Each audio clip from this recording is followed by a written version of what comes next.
It is my pleasure to be here, Gediminas, Marzena, and everybody. Thank you very much. So now you will suffer for 30 minutes, but in the fresh air, fortunately. I had to contribute somehow to this multi-species idea. So this is why I speak not about many-body localization, but on Spinor bosons. But multi-species, in my case, considers multi-team. These are the multi-particles, which this slide is already outdated because all these guys were presenting posters yesterday, but Gediminas told them to. So you will see what you have lost. You have lost something on meteorological protocols from Tana, who is now with Krzysiek Sacha, but this work was done with me. You have missed something about how hydrodynamics makes quantum scrambling. You have lost something about resource quantum information theory from Pedro. If you want to discuss these interesting topics, then please go to these guys, and I will talk on this topic of things in the cavity from the recent work. Some entertaining slides which nobody has shown, so I am showing. This is Krakow, more or less. This is the river, which is supposed to be clean, as you see, and these are some Gothic Renaissance buildings, whatever. And then the Jagiellonian University, which we got from Gedimina's people, because Jagiełło invaded Poland and became the king of Poland. So Lithuania ruled Poland over 200 years or so, or at least the dynasty of these people. So this is the oldest building from 15th century, the oldest which is remaining. And this is the traditional 19th century main building. And this is our new campus where we landed. I was against, but most people were for it. Here now there is a big hotel because this is an old picture. There is a synchrotron radiation source here. And this is somewhere here, there is Faculty of Physics, Mathematics, whatever, and we have very nice lake nearby, which is now looking much worse because this picture is from before renovation, and now they installed some swimming facilities and stuff like this. So it's not so longer so nice.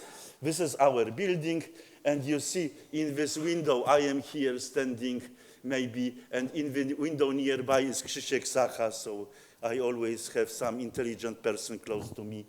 And in these windows here, you see there are the guys from these posters. And this is the logo of my university, which much better than the original logo, I believe. Okay, so now Bose-Hubbard model in the cavity. So first remove the cavity, because it is too much. Then we have a standard Bose-Hubbard model, which with tunneling and interactions. And if it happens that there are integer densities, then there is mod insulator, so-called lobes, which really are not lobes, but very peculiar shapes if you calculate them exactly in 1D. And this is original paper from Friedrichs and Monien when they extrapolated courageously to this point where the phase transitions are really here and so on. But this is peculiarity of 1D situation. Otherwise, it is superfluid. And then came historically, we have to do some history background experiment from Zurich where they put this bosons in the cavity in form of two-dimensional planes. So this is two-dimensional physics. Inside the cavity, many planes, so you average over these planes. And we have standard on-site interactions. So this U is US. I didn't dare to modify the original figure. And there is also the possibility that there is cavity-mediated interaction between distinct sites because the bosons interact with the cavity, and the effective Hamiltonian, which appears here, at least in the case where lattice sites are at antinodes of the cavity field, has a peculiar shape with the sign depending on the parity of the side, which is the most important thing in this business. And then, of course, the light comes into, we pump the system with creating the optical lattice, and the light can go out of the cavity. So really, we should consider some master equation which typically takes this form. And well, the standard approach, as it was done in the experiment and also in the theory, which I started listing here, but it went below the floor, so I stopped. So the standard approach is like this, that you say, okay, cavity is very bad, so the field adjusts immediately to the atoms, so you can eliminate the cavity field, and then you get the Hamiltonian, which is dependent on the square of this interaction between different sides. And this is really the term which rules the different phases which appear in the system. And all these guys calculated such a picture for mean field calculations or Gutzwiller calculations, although some of them tried to claim that they do quantum Monte Carlo, but they didn't really. So what you have is mod insulator lobes and superfluid. This is the situation as it occurs in free space. But there are also new phases, which is charge density wave. And these phases are illustrated, and supersolid phases. So charge density wave is an unequal occupation insulator, and supersolid phase will be phase with density oscillating, but in superfluid phase, and this is the famous plot of the experiment. Superfluid, of course, there is a trick which I didn't say. Everywhere here stands n, which n means the number of sides in the system. And this is tricky because why it appears? Because of the all sides-to-side coupling, the Hamiltonian would not be extensive. So one has to scale by the number of sides to get extensive Hamiltonian. So in the experiment, which is performed in harmonic trap and everything, then it's very difficult to map the theoretical parameters to experimental parameters. So experimental parameters is lattice depth. So of course, if you have shallow lattices, you have superfluid, and mod insulator, if you have dominated mod insulator, if you have big lattices depth, while this is the cavity detuning, and in this intermediate region here, you have this first from superfluid you can go to supersolid, and then to charge density wave, so every second side is, let's say, occupied, because the interactions favor every second side. This gray region is the region of small detunings where this approximation, effective approximation doesn't work, where experiment doesn't work, at least still Stringer says that there are, and Tobias, that there are instabilities and they don't know what.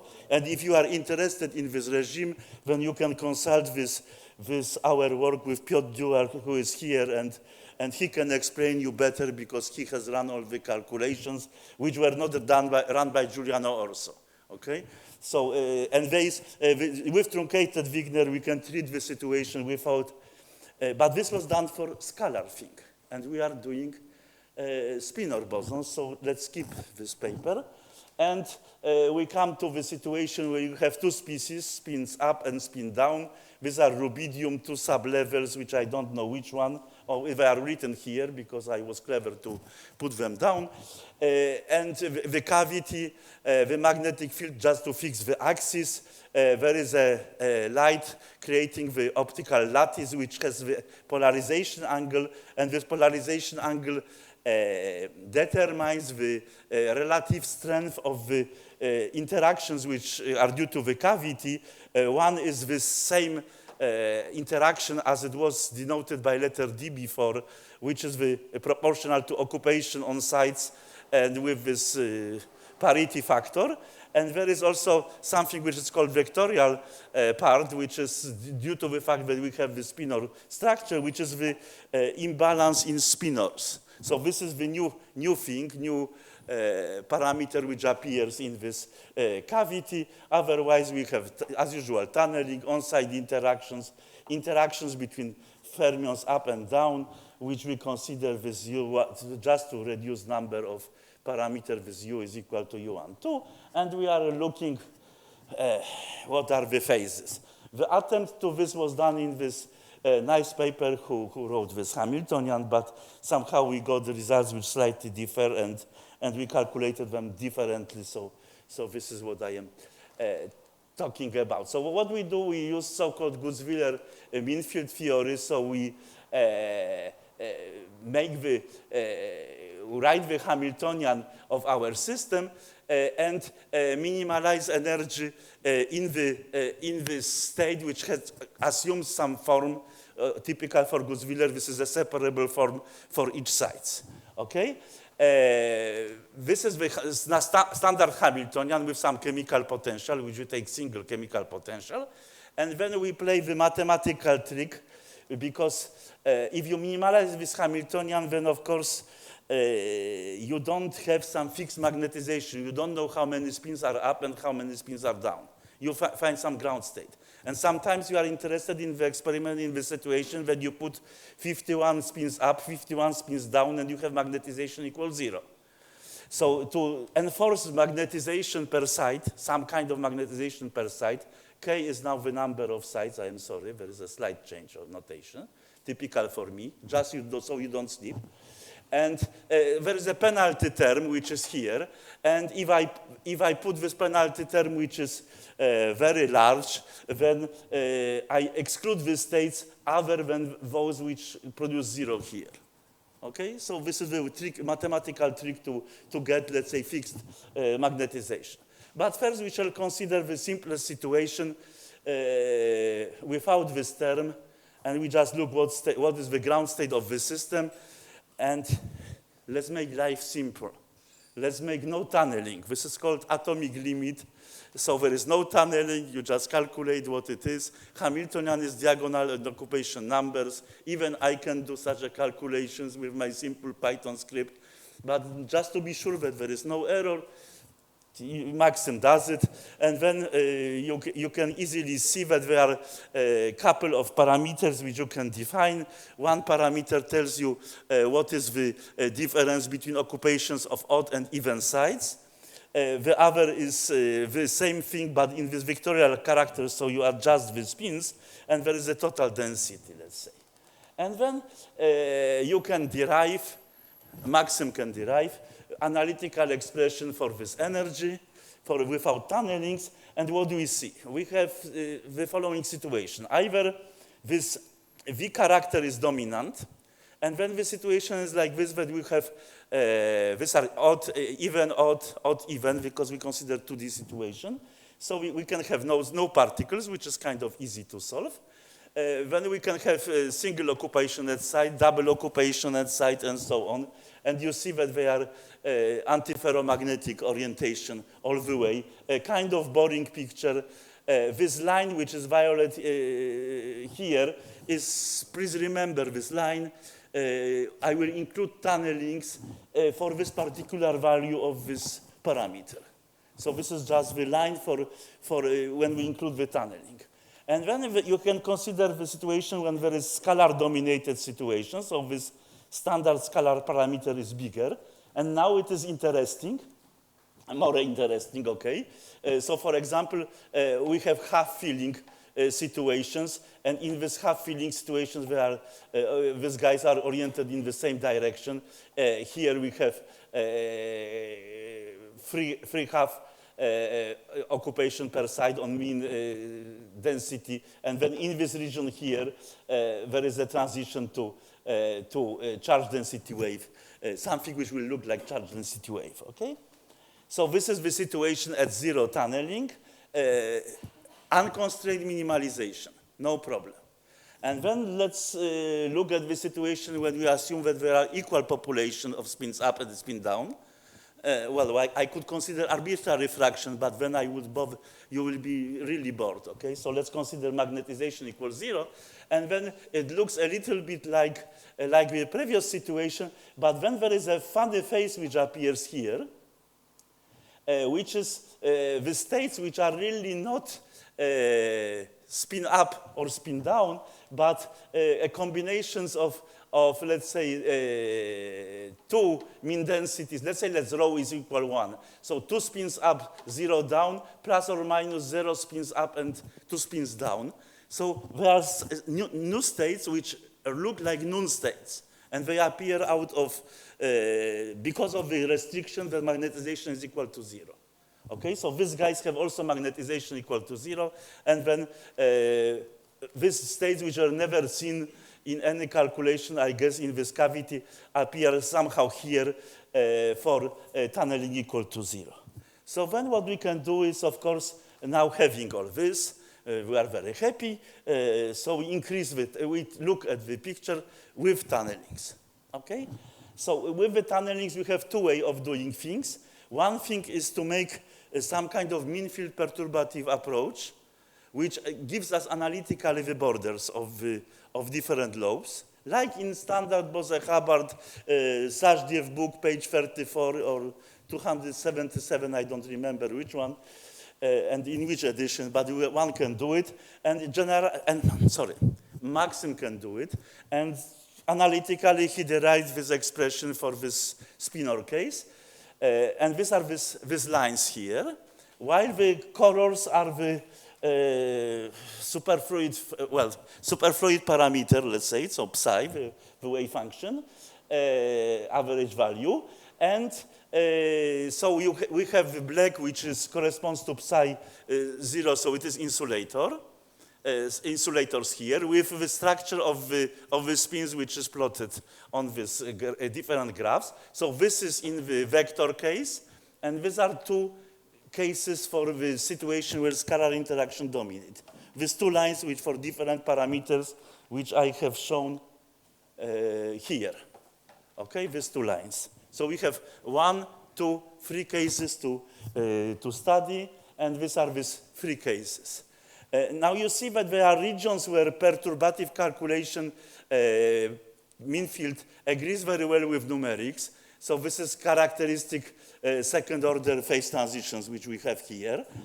But also we have situations where this apparently there is a jump and the exact numerics show first order phase transitions. We have insulator, we have superfluid here, and here we have antiferromagnetic supersolid phase, which appears here. I will show you now. I just tell the names, but or maybe I will show what I mean by antiferromagnetic supersolid. We have 3 parameters. Psi, this is the wave function, and this theta s and theta v, which are order parameters for density and spinor things. So antiferromagnetic superfluid is somewhere here, and it is the guy which is superfluid, and it has this vectorial character, okay?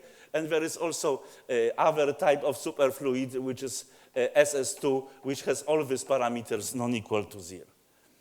So we have first order phase transitions, second order phase transitions, antiferro things, then this supersolid of the second type, where all 3 parameters are not equal to 0, and the various possible states which appear in this graph in the natural way.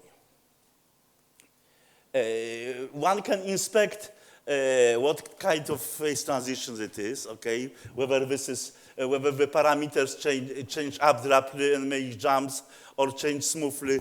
So we can within this Gutzwiller theory, we can say which phase transitions are first order or second order within this approximation, of course, because nothing else, we cannot say much more, but there are all these peculiar things. Then we go to the situation when there is no magnetization, because for this no magnetization case, we had these nun states, which were new interesting states. So the question is whether they are the peculiarity of the atomic limit, or they really exist in this Gutzwiller this approximation. And the answer is here. You see these guys exist here very nicely for vanishing for vanishing magnetization. We have two pictures now only because these are both in the scalar case, as the other case is not interesting. So both are in this, when US is much larger than UV, and this null state persists, exists, and they are waiting for experimental verification by Tobias if he puts back his equipment again. Because we learned being in Zurich that now they have only tubes and not 2D lattices, so we have to wait. But we are optimistic, so since the experiment is done in harmonic trap, so we want to see what we can see in harmonic trap, okay? So we add the harmonic trap to this system, so now we break translational invariance, so we have to deal with this extensivity of the Hamiltonian somehow. This is the trick. So what we do, instead of these parameters which we had, we now we have rescaled parameters, which k is the number of sites, as before. So this is the parameter which stands in the Hamiltonian. But then we put the number of particles here to define effective parameters, and then calculate the minima self-consistently. So for given value of chemical potentials and US and these parameters, we find the ground state, and from this ground state we learn how many particles really we have in this ground state. So this is self-consistent procedure which modifies the coefficients. We don't know how to do it differently. If somebody has the idea, you are welcome. But we just determined it, this n value here, self-consistently. This makes a minor, let's say, problem in our phase diagrams, because here you see the exemplary phase diagrams for some chosen parameters. The ratio is here dominantly vectorial and dominantly scalar. But we have the parameters here, T and U, the interaction and tunneling, but really in this plot, the number of particles is not equal exactly to 1. It is something between probably 0.8 and 1.2. We didn't converge to have always the same particle number because it will be too difficult to get. And so we get here different phases, clear superfluid phase, clear antiferro supersolid, and different phases which we denote, well, not phases, but really different ground states in this harmonic trap, which we denote by 1, 2, 3, 4, because these are nice Greek letters and the history of Roman Empire, so why not use Greek letters? And then you see this is this harmonic trap, and for example, in this phase 2 here, we have this cake, characteristic cape in the harmonic trap. In the center, we have anti-ferro orientation, and then surrounded by another phase.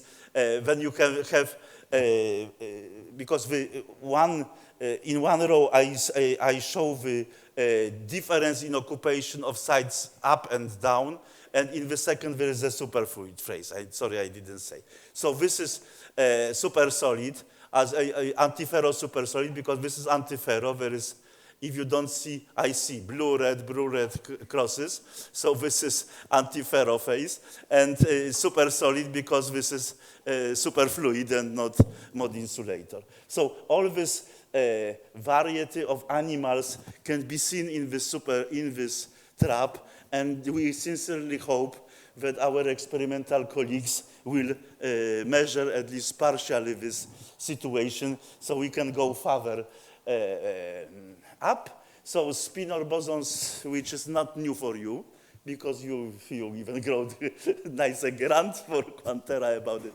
So they bring new possibilities. So also with cavity, we hope for the experiment.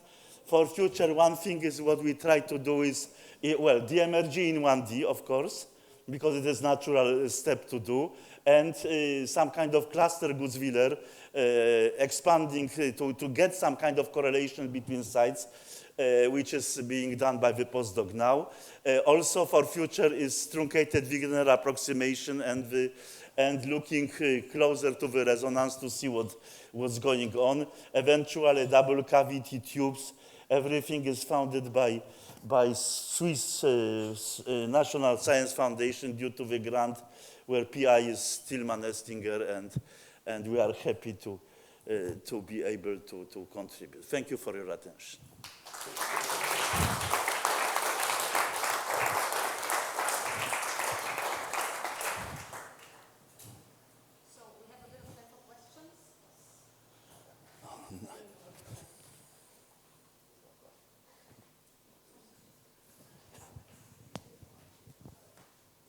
So Kuba, first one comment. So you can also use DMRG in order to explore 2D systems nowadays. So we can reach tubes kind of 6 by infinite. Yes. So this is a possibility.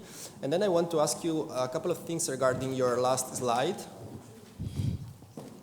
So why the population in the right, so the number 3, 4, and SS, so why the population of the blue and red particles is not symmetric? Very good question. Next question, please. No.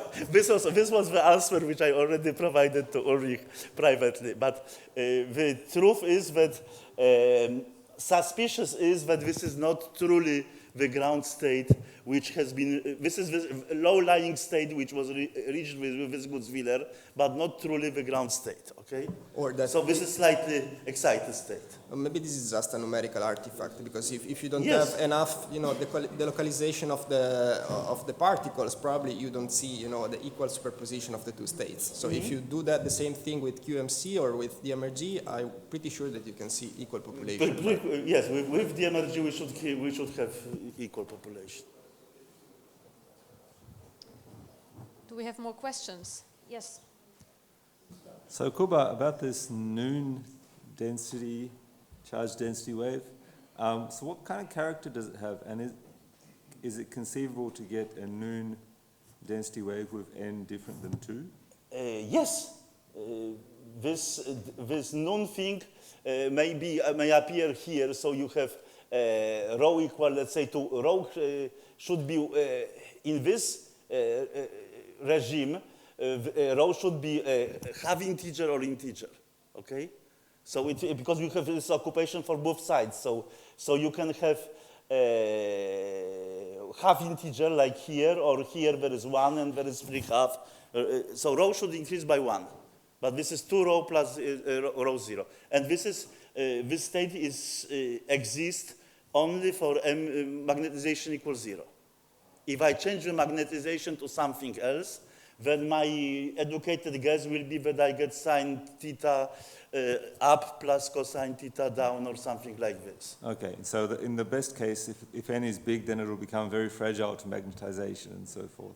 Yes, Yeah, but on the other hand, the magnetization is something which you can, I believe, I can get confirmation that magnetization you can control because these are 2 sublevels of rubidium, so you can control with quite good accuracy the magnetization if you want to see the states. Please. Thanks. You could also, when you are looking for the stationary solutions under the Gutzwiller, find also all of the other saddle nodes and see coexistences and not only ground states. Yes, we could look by minimalizing orthogonal combinations to the ground state, yes. We didn't do it. But this is a very good suggestion. If I would suggest it to Maxim, maybe he would not be happy to do it. But if there is such a nice suggestion from the audience, Maxim, please remember, we try to make the excited states orthogonal to the ground state. Okay. Yes. Thank you for a very, very interesting talk. I wanted to ask, how exactly do you check here that you have a super solid? Because it's just a mean field technique, and I thought it's not so easy to unravel this. No, this is super solid within the mean field. I am saying nothing. What is this is I am doing only mean field calculation. I cannot say anything more. Okay. This is why I want to do cluster Gutzwiller to include some correlations and see what happens. Okay, thank you. I suggest that we move, to stay in time, that we move to the next talk. Thank you very much.